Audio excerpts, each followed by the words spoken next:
Welcome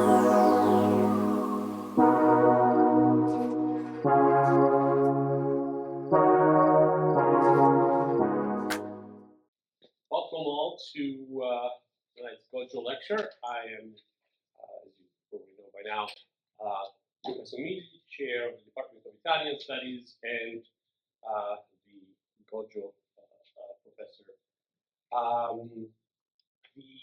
And today I have the simple task of introducing the person who will introduce tonight's speakers. So with no further ado, let me introduce my colleague Angelica Pesarini, who will say a few words about tonight's speaker. Thank you. Hello, everyone. Welcome to this new Goggio series lecture. I would like to start with the land acknowledgement. So we wish to acknowledge this land on which the University of Toronto operates. For thousands of years, it has been the traditional land of the Huron-Wendat, the Seneca, and the Mississaugas of the Credit. Today, this meeting place is still the home to many Indigenous people from across Turtle Island, and we are grateful to have the opportunity to work on this land. But why do we do the land acknowledgement? I would like to read you an extract of what a collective of students have written about it. And they say, to recognize the land is an expression of gratitude and appreciation to those whose territory we work and live on, and the way of honoring the Indigenous people who have been living and working on the land from time immemorial. It is important to understand the long-standing history that has brought us to reside on the land and to seek to understand our place within this history. Land acknowledgements do not exist in a past tense or historical context. Colonialism, as we are seeing, is a current ongoing process, and we need to build our mindfulness of our present participation. So it's very special for me to introduce today's guest, Justin Randolph Thompson, because Justin is the first person I met when I moved to Florence 8 years ago. And now it's a bit surreal and beautiful to see you here in this department from on the other side of the ocean. Justin Randolph Thompson is an artist, cultural facilitator, and educator born in Pixhill in 1979 and based between Italy and the US since 1999. Thompson is a recipient of a number of awards, such as 2022 Creative Capital Award, 2020 Italian Council Research Fellowship, Louis Comfort Tiffany Award, Franklin Furnace Fund Award, amongst many others. His work and performances have been exhibited widely in institutions including the Whitney Museum of American Art, the Centro d'Arte Reina Sofia, the American Academy in Rome, and the Studio Museo in Harlem, and the Museo Madre in Napoli. His life and work seek to deepen the discussion around sociocultural stratification and the arrogance of performance by employing fleeting temporary communities as monuments and fostering projects that connect academic discourse, social activism, and DIY networking strategies in annual and biannual gathering, sharing, and gestures of collectivity. Thompson is co-founder and director of Black History Month Florence, a multifaceted exploration of Black histories and cultures in the context of Italy, found in 2016. Having realized, coordinated, curated, facilitated, and promoted over 400 events, and with 9 ongoing research platforms, the initiative has been reframed as a research center called the Recovery Plan, which is directed by Justin.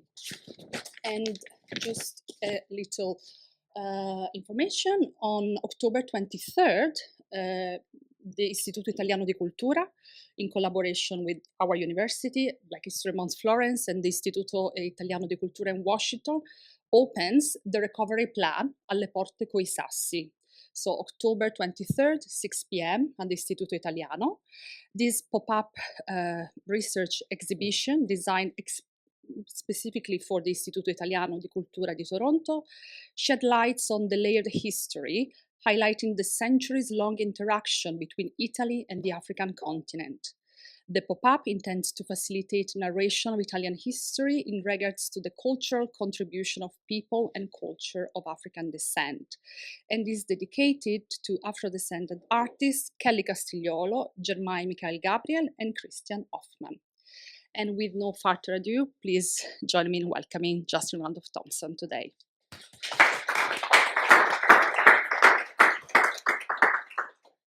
Thank you, Angelica, for the introduction, and thank you for the invitation to share research with you. In listening to the biography, I was thinking about how I should probably write another biography that's more specific to the kind of work I'm going to be sharing with you, because all of those accolades are around myself as an artist, as a visual artist, and I think sometimes they don't really share those other layers that have been a part of my academic pursuit and of the development of an institution, which is the recovery plan. And so I'll be sharing this other part of my life and world with me, but I think it's really fundamental to frame everything that I do through the lens of an artist. So I'm a visual artist. I work through the language of performance. I work through the language of sculpture. But I think about 10 years ago, I really realized that in order to do the kind of work that I wanted to do, I needed to be surrounded by a lot of people who had their own ideas about culture, their own ideas about archives, their own ideas about history and its preservation, in order to then expand the work into something that would take on the scale, complexity, depth, but also continuity that I was hoping for. As a person, as an artist, I don't really believe so much in projects. So anything that I take on, I like to really take it on and make it a part of what I do and what I live for.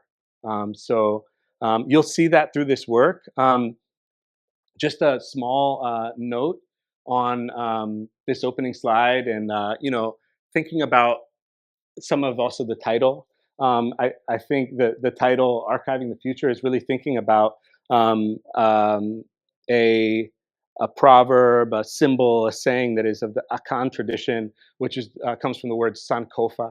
And Sankofa basically is this what is now Ghana, a Ghanaian saying that means it's okay and important to look to the past in order to understand your future. And that connection of retrieving the past and remembering and thinking about history as crucial to understanding our futures is the way that I frame a lot of the work that I do. So you'll hear me talk a lot about history and historical art research and archives, but I'm really thinking about that through the lens of what's next, not just through the lens of recognizing what has been. And the other part, I'm going to talk a lot about ideas of recovery. I'll talk a little bit about why we decided to call our institution the Recovery Plan. But this image that you see here that's fairly important. I have little symbols and things that I like to work with because metaphors help us to sort of understand another way of framing and thinking about concepts and ideas that are harder to grasp. This image is in a diagram that explains reverberation in a space. So this is an audio source like a stereo or a speaker. And this is the viewer or the listener. And so your position in space determines how you will hear and be able to respond to sound. The materials of the space, whether that's old stone or styrofoam, change how it arrives to you. It's absorbed by the environment. And I think that where you're positioned and your relationship to space are really crucial in doing the kind of work that I do. Positioning yourself, but also really understanding the dexterity of different environments that we go into and the need to adapt to them and think about how to use the best language and approach for arriving at the listener. So I thought it'd be a good way to sort of start to frame the work of the recovery plan through reverberations, because I think that it's also something that allows us to think about time in a way that's more complex. So when a sound is produced, it moves, but the sound actually keeps moving through space and time. And hopefully, if it connects with content and with people, it moves way beyond that space into other spaces. I've been working for a while with my team on developing language to talk about something that is I think the fact that it's challenging to me is the reason why I really was excited about working with it. The idea of the recovery plan, essentially in 2016, as Angelica mentioned, we started Black History Month Florence, which was the first of its kind in the context of Italy. We started with the name Florence because those of you that know Italy will know that it's kind of difficult to imagine things nationally for so many different reasons. And so it was very important to connect locally. And so Black History Month Florence was a way to build a cross-institutional network in the city of Florence, willing to move towards conversations and methodologies for thinking about Black history in that space and for re-narrating that history. In the meantime, we quickly arrived at some of the obstacles that are present in Italy in relation to Black history, and working together with Janine Gale-Duggi, who's the co-director of our work, we started our first research platform outside of Black History Month, and it was called Black Archive Alliance. I'll tell you more about these things, but it's just to frame the conversation. Thinking about archives, thinking about if we needed to start collecting our own material as a form of archiving, and what it might look like, what was the material itself, was a big part of the conversation. And essentially, we just wanted to map the territory to understand what there was. And I think something potentially pretty naive about how we were thinking about those things at the time made it so that we imagined that you might need to really go through Italian archives with a fine-tooth comb to find Black history. And instead, it was really evident the second we began that it was everywhere. It was in absolutely every archive, absolutely every period of time. It was recorded. It just simply wasn't being studied in the ways that we would hope for. And so Black Archive Alliance was a way to start towards that. And in thinking about how we might frame the work, one of the things that came to mind in studying about archives was the idea that you had to prepare a recovery plan. So one of the biggest suggestions if you're making your own archive of work is to prepare a plan that helps you to safeguard against potential loss of the material that you're collecting, damage, loss. And a lot of times that's framed through risk assessments that are about how much at risk, how exposed to risk the archive is, what are those potential risks, and foreseeing that. But what we found is that when it came to thinking about Black history in the context of Italy, there was a constant risk of loss because things were simply not being collected or talked about. And so it felt like it was not about what was unforeseeable, but it felt like really looking at the foreseeable future of Black history in Italy being not only marginalized, but also really excluded from the centralized narrative. And so preparing a recovery plan became a process. And this is the process as we imagined it, dreamt up, because I like borrowing things, from disaster recovery, essentially. So if we think of Black history as it's been held onto and narrated, when it's been held onto and narrated in the Italian space, disaster does come to mind because these histories are ancient and somehow they don't quite fall into the general conversation of any time period, really. And so we went through and decided that we needed to kind of develop methodologies. And what I'll be sharing with you today is a series of methodologies accompanied by examples of how we enact them. So hopefully this is also something that can be shared. Our lens and our focus is looking at centralizing Black history in the context of Italy, but you could take that same idea and the methodologies could be applied to any social cause that you want to spend your time with, any marginalized history that you want to pay attention to. And these are ways in which you can organize around that, you can collectivize around it, and you can preserve aspects of history. So I'm gonna go ahead and break down this whole cycle of recovery planning for you. Essentially, the recovery plan, the idea that we have around it is that of recovering fragments of history that have been under-narrated, under-preserved, or lost, recovering them, but then also recovering from the social impact that that has. The exclusions from historical narrative have really dire implications on cultural values. And it's not just people of African descent that suffer from the absence of those narrations of a more complete telling of history. It's all of society, right? And it gets written into the cultural values. And so really what we're recovering from is this dramatic thing that we all need to spend time recovering from, you know? So I'm going to show you just a few different dimensions of this work and connect them to some of our ongoing projects. Essentially, the recovery plan runs right now. Sorry, we keep adding them. We run 12 research platforms at the moment. Each year, there's like one or two that we're like, oh, yeah. We may start doing something and it's like, okay, this is now a new research platform. And I'm going to break down to you a little bit of what that means, because these platforms are templates, they're methodologies, they're a range of different things. They're formats that can be filled with new content, but that can also create their own archival trace, right? The first and probably more central dimensions of recovery planning for us is the gathering of data, right? And gathering of data for us means recognizing fragments of history, narratives, modes of knowledge production that have been overlooked, underconsidered, ignored, obscured, repressed. And then also, and quite centrally, turning to those voices that have been working in the absence of light or have been excluded from sites of cultural production. Because in the process, it's not just about the lack of narration, it's also about the fact of who we turn to for the narration, who is deemed appropriate to be speaking on certain things, whose perspective is respected as sort of something that can actually shift the cultural outlook. And then, where might we look where people haven't been looking? And again, as I said before, the presence of Black history in Italian archives is literally everywhere. But what's lacking a lot of times is the actual research that accompanies that, and the seriousness on behalf of many institutions in really centralizing the role of that research in reshaping the vision and mission of their work. To give a couple examples of how we're gathering data, we do it in many different ways. One of our research platforms is called On Being Present. For now, this is a platform that's been gone through exclusively in the context of the Galleria degli Uffizi in Florence, the Uffizi Galleries, where I curated a online virtual exhibition inviting 15 scholars of history, art history, and music to analyze and talk about 22 paintings and drawings from the collection of the Galleria degli Uffizi.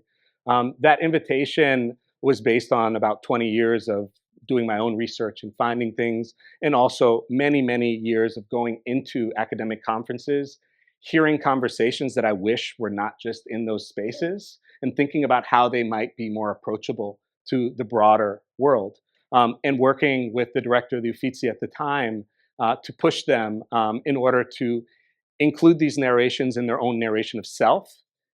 And then in exchange, because the Uffizi Galleries is one of the, I'd say, main tone setters or gatekeepers of Renaissance history in regards to art, they sort of set the tone for other institutions to be thinking about similar approaches to history. I purposely asked all of the scholars involved to write non-academic language. I asked all of the scholars involved to write under 250 words. So everything is meant to really be bite-sized enough that anyone can walk into it and approach it. And what happens is, in the absence of tour guides who tend to lack this information, when you would walk up to a painting that would have a figure of African descent, if you were to ask your tour guide, they wouldn't know what to tell you the vast majority of the time. Honestly, that's still true today, but now there's not as much of an excuse for why that is, right? This is a platform that's been used in classrooms really across the globe. The fact that it went online in January of 2020, before the pandemic set in, meant that also it was able to have much more visualization in the moment that everyone went online. So its use was really broadened. This was something we did 2 years of, so 2 different editions, but we're also working right now on a couple other editions in relation to archaeological museums, so really looking back further in history and thinking about how important it is to also recognize these elements there, but also really thinking about how this model can be applied to many other collections.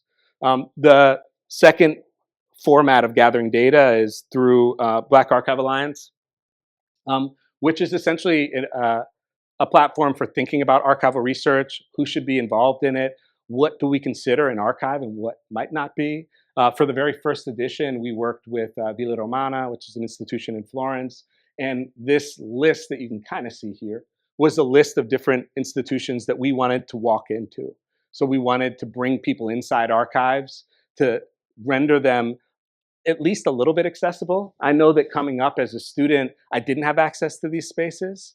And that the fact that they hold all this material, but they don't necessarily hold the knowledge of that material, makes it a big problem. So in order to overcome that, we need to get more people walking in the door. And important in doing that is about getting the archive to be a bit more of an exciting space, right? A space of possibility, right? And so we created, what you can see here is the first edition, where we created these pop-up exhibitions with prints connected to just introducing those archival spaces and some of the Black history that was present there. They were really just teasers. And so this was accompanied by tours that we did through many different spaces, but also the integration into this broader scope of archives of figures and histories that for us were central. So looking to people like Andrew Ndukumba, who ran a Black-run club in Florence from the end of the 90s to the early 2000s. Or looking at the championship boxer Leonard Bundu, who's from Florence, and really photographing his championship belts and putting him into this same sequence of thinking about history and importance. Other forms of collecting data, this is actually still, sadly, unpublished. I'm like hurting because of it, because I worked on curating the forthcoming number of Savvy Journal. They are starting over with an issue 1, and I curated this and worked for a couple of years on it. And unfortunately, it still hasn't gone to print. But this is data that my team collected, and it was very important and interesting. They essentially went only through the websites of art museums, galleries, and collections in 5 Italian cities from 1999 to 2021, and went through and verified how many people of African descent had been exhibited, had been in residency, had been collected, and created with a data visualization chart that was made by Ismail Lowe, who's a younger artist that we've mentored as well. He created a format for looking at that wasn't exactly numerical, but was just about presence and really emphasizing that presence. And one of the things that really stood out that I thought was really fundamental about this research is, first off, the numbers are very low. You can probably imagine that. But what was really phenomenal was that looking at Florence from 2016 to 2021, Florence between 2016 and 2021 becomes the city that has shown the most artists of African descent. And those dates coincide explicitly with Black History Month Florence and as an initiative in our push of galleries and museums. And so I think it's also really symbolic of how a small gesture like the work that we're doing can really impact dramatically a field where it's such a flat note, there's not a lot of variation. And so to stimulate that variation is actually very possible for every one of us. Once we sort of collect data, once we hold on to this, then we analyze impact. And analyzing impact looks like analyzing the impact of our own work, as I just mentioned, but it also looks like analyzing the impact of other aspects of society on our work, right? Sort of obstacles, if you will. And so we're examining what we call the paralysis that all of society faces due to destructive canons of art. A lot of times, canons in general are about really centralizing one vision and idea. If we think about the narration of Renaissance history in regards to Italian art, that has been really funneled through Florence in a very specific way. And it's even a very specific portion of being funneled through Florence that gets celebrated. So it's clear that the margins are huge, right? But also value positioned in one perception of power. I studied art history leading up to moving to Italy, and then I studied art history once I was in Italy. And the way that art history was taught to me made it so that I avoided museums for the first 2 years I was hanging out in Italy. Because it essentially told me, here were the richest people in Italy that were paying the artists to create essentially propaganda of their own values, And as an artist, because I studied as an artist, that narration didn't line up with my being or what I was after. And it also seemed to carry a lot of information that didn't seem necessary for really thinking about art. It was a very specific narrative. And it creates a certain positioning of value. So how do we value art, right, if that's the narrative that accompanies it? But also thinking about the lack of consideration for violence, because clearly in narrating the most powerful people in history, you're narrating violence, right? This is how people became the most important people. Um, and it's not violence that's like masked or hidden. All of that stuff, especially in the Renaissance period, but certainly in Roman antiquity, is extremely explicit. There's no hiding behind it. There's no attempt to mask it. It's clear, right? It's actually meant to be a demonstration of power. Displacement. So when we look, I like to look back to Roman antiquity a lot for examples. And when we look to the past in that way, I would point you to look to a scholar named Daniel Padilla Peralta, who wrote a beautiful essay that is called Epistemocide, the Roman Case. And it talks about the mass displacement, the extinguishing of ways of knowing, the extraction from the earth, and the genocide that accompanied the construction of the Roman Empire. And the implications of that and the impact of that, of course, last through today. The environmental signature of that time period is still with us. And so just in terms of an ecological standpoint, we can understand the impacts. So then when we think about all of the lives that were uprooted and moved, cultures that were stamped out, it's clear that this marks culture. It marks the way that we view things. And when our narration of that is through positioning those as the pinnacles of power, then we have to really think about what kinds of values we're ascribing to. And these are things that accompanied wealth and power, but of course they accompany it today as well. So it's not just a thing of the past. So as we're sort of analyzing impact, we're also really thinking about the impact of going through public schools in the context of Italy, where the representation of figures of African descent is almost non-existent, where the histories in relation to even Italian colonial past is not really there in the textbooks, and analyzing the impact that we might have by sort of rethinking what happens in relation to younger children and what they're encountering, what representation looks like in contemporary society in Italy. We have the Rediscovery Plan is one of our platforms dedicated to children. We have over 200 children's books dedicated to representations of people of African descent, a platform of workshops that are designed to analyze the impact of this exposure. We work on translation projects, working on children's books that need to be translated, and pushing publishing houses to understand that by having a figure that is not white on the cover of a book doesn't mean you don't sell the book. Because I think that that's also a hurdle. A lot of people see it as something that doesn't help with marketing. And then also the impact, on being present was particularly impactful. Last time I was here, I was talking about this documentary film here, Rinascimento Nascosto, which was a documentary that was put together in dialogue also, and in response. Sorry, this is a type error, my bad. We can get over that, I think. It's on being present, not on bearing present. By teasing to the surface certain narratives and histories, then other people get inspired to do the work that they were already doing, but are inspired and driven by that work, right? And so I think that in relation to this is something that leads to other things. So now there's also another documentary that's now in the Venice Biennial by Fred Cuornu that's looking through another lens at these similar histories. And I'm sure there will be many more. And this is part of impact, right? That once a narration sort of reaches the surface, of course, a lot of people who are already engaged in work sort of see a terrain that's fertile to do their work, right? But then you have to also look at the negative impact of the society that we're surrounded by. And, the terrain in which I work, in which my team works, is one where, there tends to be not a lot of positioning that is happening. And what we have is that it leads to really offensively misguided editorials. This is just one example of Art Tribune, which is a newspaper, art journal that I have pretty extreme problems with. But this was a particularly insensitive number that came out in 2019 that attempted to celebrate Black culture, what they were calling Black culture, Black power, Black Renaissance. But it was so misguided in its positioning and framework that it was offensive.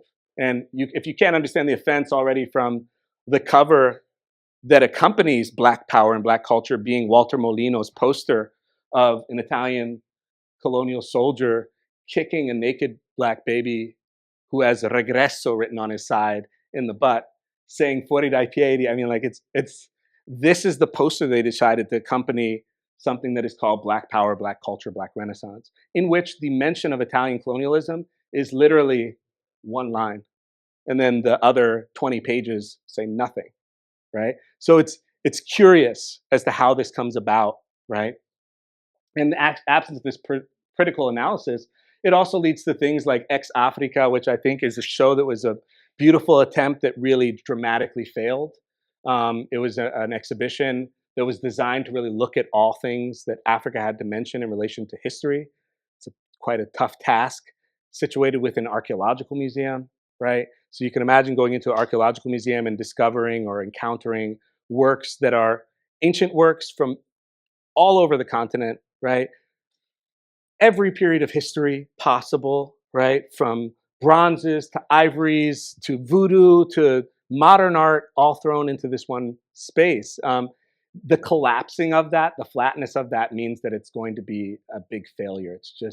It's setting itself up for failure. You can imagine if you tried to do that with Europe, right? It would be the same kind of failure because you just can't. There's too much, right? And then curatorial fumbles. This one I'm gonna be more polite with them, but it was still a pretty big fumble in 2020, right after the murder of George Floyd, right? For a museum connected to Minneapolis, the Walker Art Museum, with an Italian curator to curate an exhibition called American Art that had a section, only one section, dedicated to Black artists that was called More Voices, right? So across the entire span and collection of the Walker, which has been collecting Black art since its inception, they couldn't figure out how to position that work throughout the full trajectory and had to keep it segregated from the rest, right? Despite counsel on my behalf, because of course I intervened before things even happened, advising that all the work was not contained to one room, but somehow the point didn't get across. So then recovery methods, designing methodologies and tapping into transdisciplinary understandings of what is being recovered. So really the methodologies are what's most important in this work. Library on Loan is one of our platforms dedicated to collecting and sharing personal libraries. It started by me donating my personal library of about 500 books to our center, because recognizing that as someone who went through public school in the United States, in order to learn about Black history, I had to buy my own books. I was never assigned books on Black history by Black authors. I wasn't introduced to Black artists as someone studying art. And so I had to buy my own literature to overcome this absence. And so understanding that there's this big gap that needs to be filled, and how reaching out to people who have their own personal libraries for the same reason, and how their loaning of those to create a reference library might be helpful for everyone.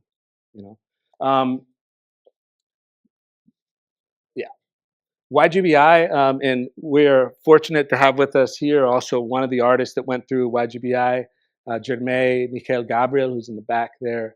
But really working with Italian artists of African descent, young artists, mainly on collectivizing, on finding each other. The value of finding your peers is so huge in a terrain that is underfunded, where conflict is sort of written through a lot of the institutional relationships. Having someone to interface with, having long-term mentorships is really crucial.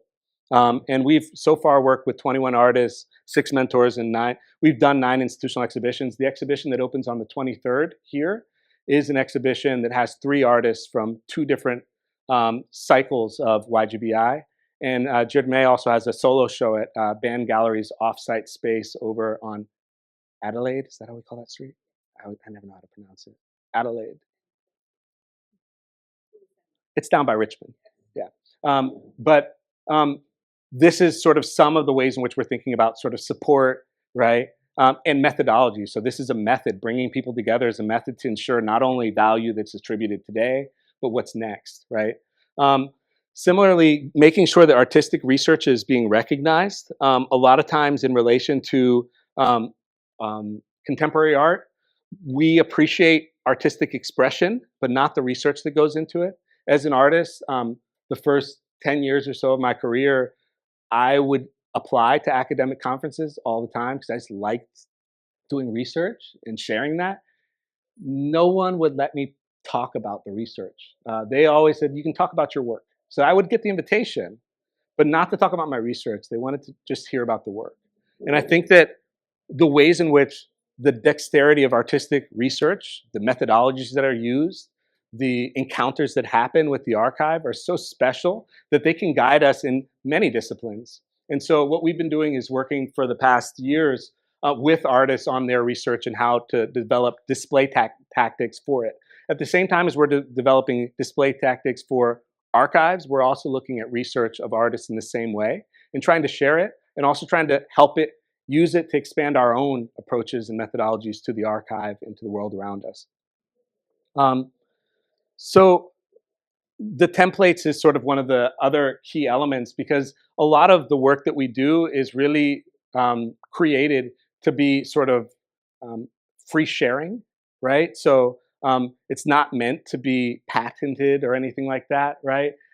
If this is approach to thinking about the archive that is helpful in the context in which you work, look at the ways in which it's been done, and if that's helpful, use it, you know? We didn't really have, in a lot of the work that we've been doing, the sort of path set out before us, not because they didn't exist, but because a lot of times they're not preserved and shared. And so we had to develop a lot of methodologies looking to examples elsewhere, but also really imagining them. And so designing approaches, toolkits, even glossaries, because a lot of times it's the terms themselves that are missing, that are open form and shareable, and approaches that have been acquired through our collective work. So through being in conversation with many people, we're able to have a lot more ideas on how we might share work. And, you know, this idea of shareable, Black History Month Florence is probably the central example of that. So Black History Month Florence, which just picks up from a way of thinking about Black history that had existed since the 1920s in the context of the US and had moved across the world essentially as a way of thinking about localized Black histories and how to share those things. In our case, we worked to create an cross-institutional network of over 100 different institutions. But since then, you know, there has been the birth of all of these other initiatives that are Black History Month initiatives in other cities with their own visions that are autonomous, that design their own paths forward and so expand ours. And this is what's really crucial about sharing templates is that once you've shared a way to do work, the next person that picks it up is going to actually take it somewhere else. And that helps you to dream beyond your own limitations, right? And so Black History Month is really central to that, but then also Black Archive Alliance, which has been picked up also in other contexts. In Milan, there's work that's been doing on Black Archive Alliance. But then just really, it's quite simply a way of thinking about archives and the sharing of archival information that is not designed to exist in a museum display case.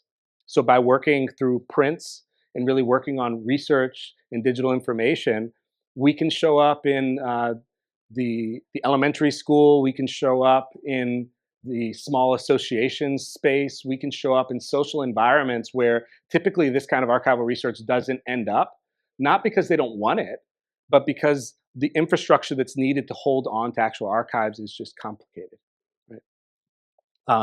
I've got you at the bottom here. This is a couple of years ago, or what was that, 2020?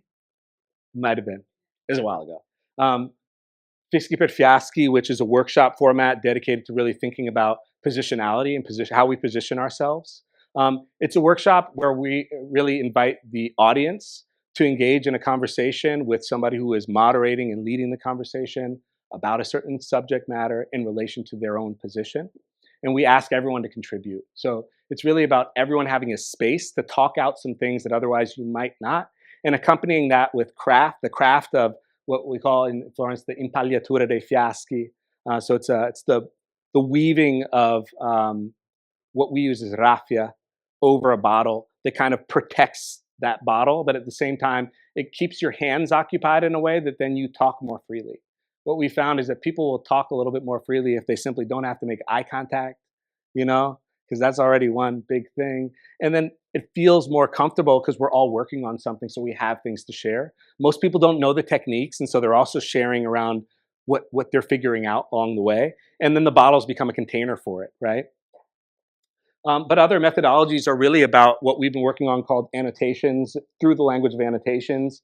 And so developing process of annotation that allow us to think about historical texts that are colonial texts, that are racist texts, that are problematic texts in very many different ways, and how we can share those, because unfortunately a lot of times the colonial narrative of history is one of the few that gets really preserved, right? And so if you want to learn really expressly about Italian colonial history, you should also be reading some of those really terrible books, right? And there's a lot of them, right? But then what do we do when we read them? Is it just about reading them and digesting what's there? Or is it also about positioning ourselves now in relation to what that is? And this process of annotation is a really helpful one for, first off, sort of exercising a certain release that's needed in response to this material, but then also really facilitating conversations that are academic and non. This is a commission of cultural anthropologist named Simao Amista around a collection of works that come from the museum that is Pigurini in Rome. These are objects that were displayed in the very first exhibit dedicated to African art in Venice in 1922 in the Venice Biennial. It's the first time the Biennial created African art, but they actually went to anthropological museums to find the work. And the curators were extremely excited and celebratory about it, but the terms that they used in order to celebrate it, of course, were chock full of racist and colonialist ideologies and a lack of information in relation to what the objects actually meant. So we asked Simao, who is, this is his field, to write about this, but he asked me if it was okay if his writing was not formal, was not scientific. And so it seemed also helpful to give that kind of space to really just write what you feel and what we need to hear. Should I stop? Give you a little more? Okay, I'll give you a little bit more. Trial implementation. One of the things that's really, really fundamental in all of our work is doing the thing. The conditions in the Italian context are rarely there to do it to the best that it could possibly be done. The economic conditions are not there. The infrastructure is not there. So many things are not there that if we were to wait until those conditions arrived, we would essentially be stagnant, right? And so we like to just try things. I'm an artist, so I'm always like, oh, let's adapt. Let's just make something come together. And the Italian environment is particularly adept in really arrangiarsi, creating a way to make something happen, right? It's pretty typical in many different contexts. And if you can't do it, you will probably be frustrated most of the time, right? And so trial implementation for us is crucial. The second an idea comes about, we start to sit down and think about how we can start. And even if it's a really fast, rough, not great start, it's a way of getting the ball rolling so we can learn, right? This involves inviting artists, activists, students, children, academics to work with us on putting things to practice, right? So really looking across that spectrum of how things can actually begin to happen. And then working in ways that are scalable, right? Working across different sizes, because maybe you only have the money to print like a A4 piece of paper as your catalog for the first time, and then it grows into something else, right? But that have continuities that move beyond the project, and that ensure that archival trace of the methodologies and content are there. So a couple examples, the first volume of Black Archival Alliance, it was literally like just photocopied prints that we folded and put inside an envelope, because that was the means that we had, right? The first time we stepped into the Uffizi galleries was through that lens, working with Ingrid Greenfield to write about this image that you see here. That led to us being introduced to the director of the Uffizi and inviting ourselves essentially to make On Being Present, which happens in 2 different volumes, right? So 2020, 2021, right? That expands in all sorts of other ways that I already mentioned. But that introduction means that we can then go in and invite a contemporary artist, a Congolese artist, Sami Bologi, to come and bring research and work that looks at the relationship between the Kingdom of Congo and the Medici collection in the 1500s. And so we were already positioned to do that based on those A4 handouts that we were making, right? We could talk about a track record that is actually documented in that way.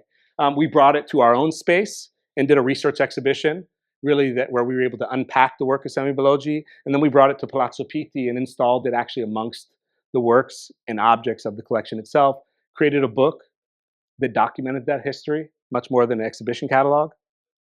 And the idea is that each new trial implementation expands the work. So we did a retreat in 2021 called Overworked Subjectivities, thinking about in the period after George Floyd's murder, how many Black cultural practitioners were simply saturated with requests to do things, a lot of times not positioned very well. We were just tired, right? Tired of responding to racism through our work instead of maybe what we might have been focused on.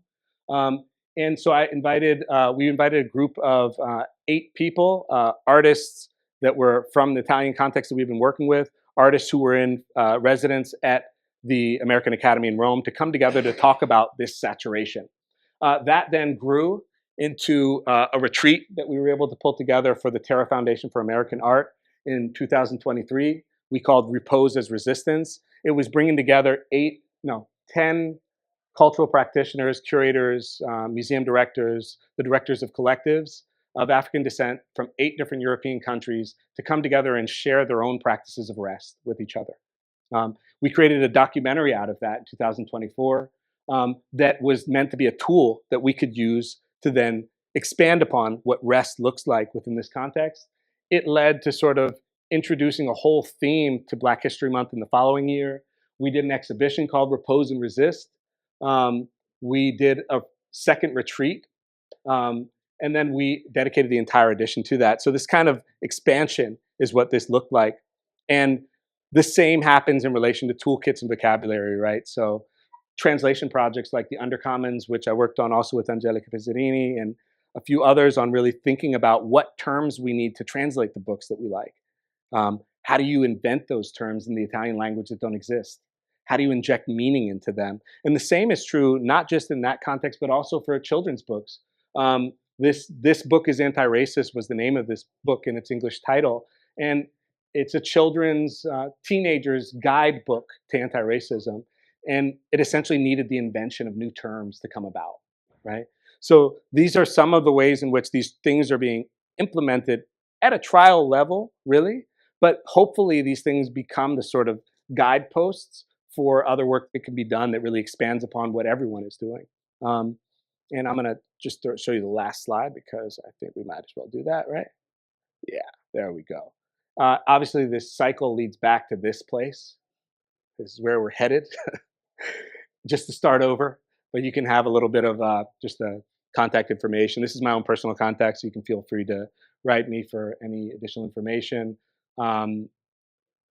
The pop-up of the recovery plan at the Italian Cultural Institute is really a central way that we have for trying to share what it is that we're doing in a more physical way by developing a physical space that you can occupy, you can think in, you can do your own research in. We usually export 3 platforms. So this one has YGBI, 3 artists from our YGBI, so young artists. It has Black Archive Alliance. We're gonna have, I don't know because I'm still figuring it out, but I think it's like 6 or 7 chapters of archival research that will be on display there. And then also Library on Loan. We borrowed the entire collection of a magazine called Africa Mediterranea, which is a culture magazine born in Bologna in 1992, and wanted to share just the full spectrum of the magazines that they're doing. So thank you all so much, and I'm happy to answer any questions or reflections or receive any comments.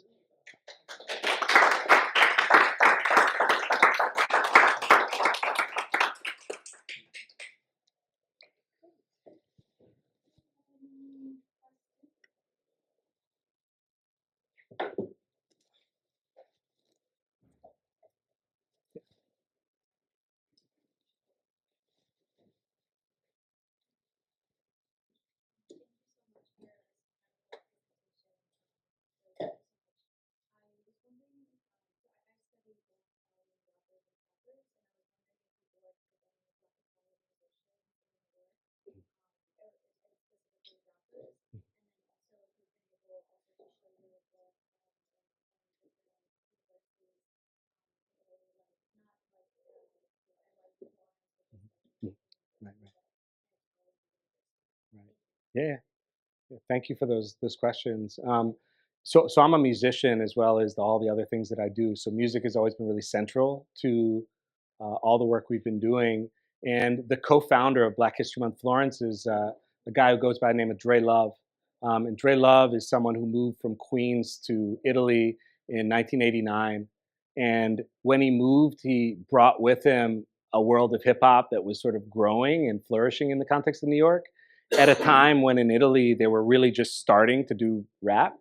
And so he found himself featured on a lot of those Nefa albums, or I mean, like, you know, all those early hip hop attempts. He was very present because they wanted street cred, essentially. It's the way I see it. So if you listen to Nefa, you know, on those early albums where then Dre is featured, it's like he's rapping and, you know, it works to a certain degree. And then Dre comes in, you're like, oh, yeah, right. That's true. So Dre kind of brought me closer to a lot of that. We did for some collaborations with a place called Fabbrica Europa, which is a big festival, um, in 2017 through 2019, roughly, um, of what we called hip hop workshops. Those were designed to bring together rappers and hip hop artists to just come together and have space to create things. The first time I think what we did was to have an informal mentorship where we brought Dre to come and just have a conversation with younger generations. We brought in Tommy Kuti to come in and have conversations with younger musicians. Following that, we connected them to a crew that's called Numa Crew. It's a beat making crew in Florence that does a lot of rap beats. And we invited a whole group of young rappers to come and just basically have a day recording in the studio with these beat makers, right, to connect them and have conversations about storytelling. We followed that up with another one where we wanted to think a little bit about live music. And so there's a group in Florence called the I Segugi dell'Inferno. No, I Segugi dell'Apocalisse. It's something like that. Sorry, I should know better, but I don't remember. It's something wild of that sort. They play hip hop beats with live instruments. And so we brought them into a studio and again had a group of young rappers that were performing with them. And then we brought it to a live performance space. We have recordings of all that stuff.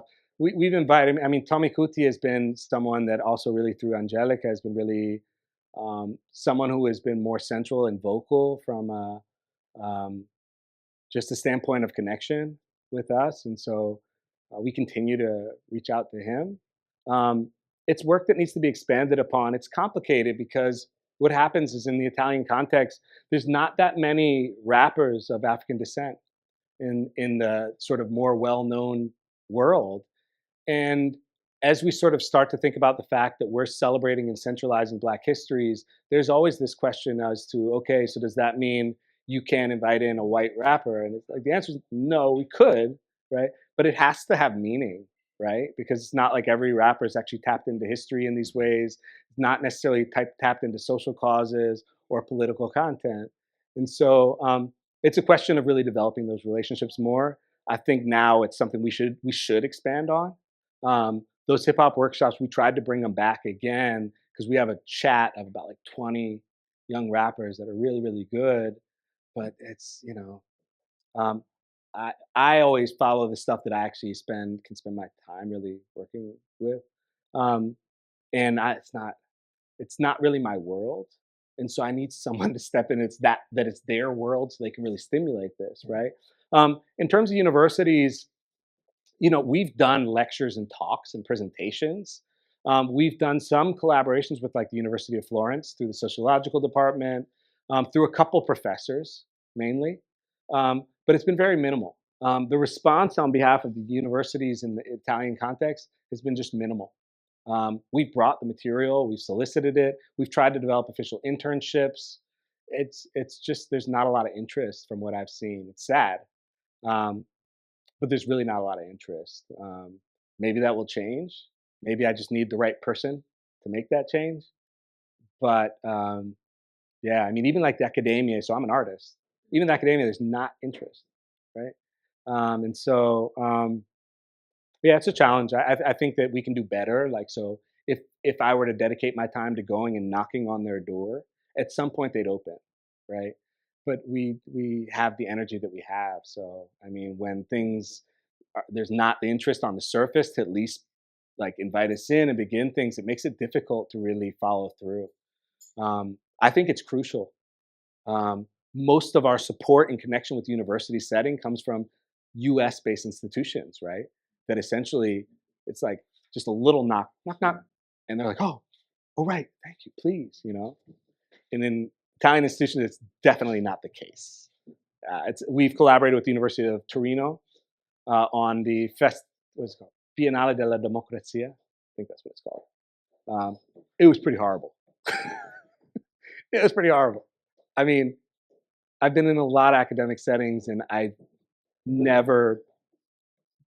don't think I was as offended as I was in that context through the commentary, through the framing, through the moderation as there. I mean, it was literally, I'll use the word insensitive to not use the word racist, but there was a lot of racist stuff that was happening. But it was extremely insensitive.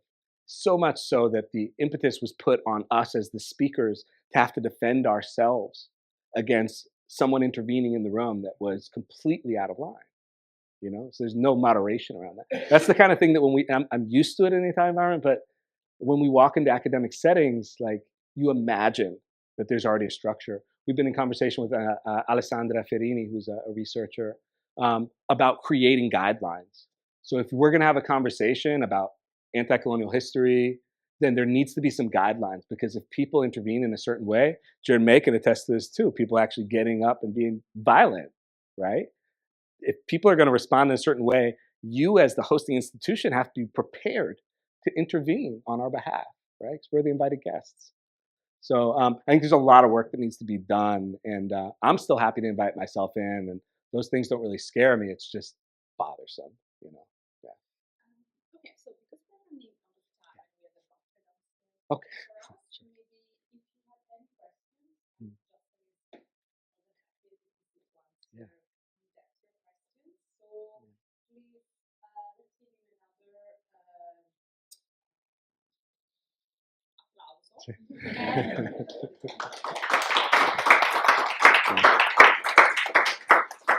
Thank you. Thank you. And again, I invite you to, we have actually two shows. One is on the 21st, which is Monday, right? It's Monday? Monday evening at Band Gallery. It's, the address on Adelaide? 322?